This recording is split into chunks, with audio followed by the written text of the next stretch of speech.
Laga babak 16 besar Piala Dunia 2022 antara Maroko versus Spanyol akan berlangsung pada Selasa malam. Kedua tim penyerang ini kemungkinan akan memainkan pertemuan yang penuh gol karena mereka berdua mencari tempat di 8 besar Piala Dunia 2022 Qatar. Maroko lolos ke babak 16 besar Piala Dunia untuk kedua kalinya dalam sejarah.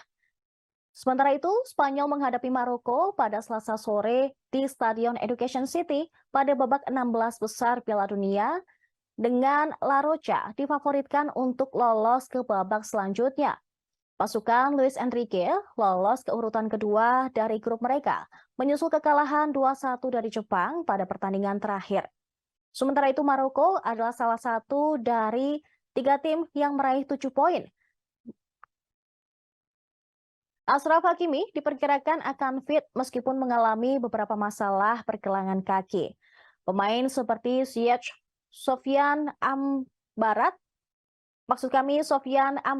dan Sofian Boufal kemungkinan akan dimainkan memperkuat skuad Maroko.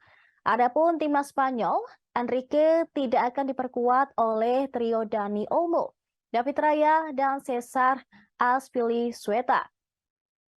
Mereka tidak hadir pada latihan hari Jumat kemarin.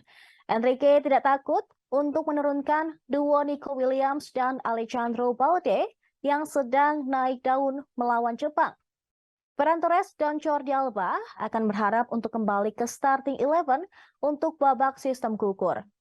Prediksi line up Maroko kemungkinan akan diisi oleh Bono, Hakimi, Saiz, Aguerd, Mazraoui, Onai, Amrabat, Shaqiri, Ziyech, En-Nesyri, dan juga Boufal.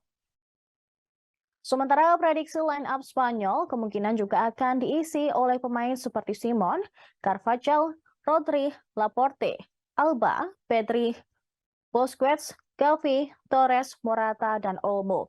Sportsmall memprediksi laga Maroko versus Spanyol berakhir dengan skor 1-2 untuk kemenangan La Furia Roja.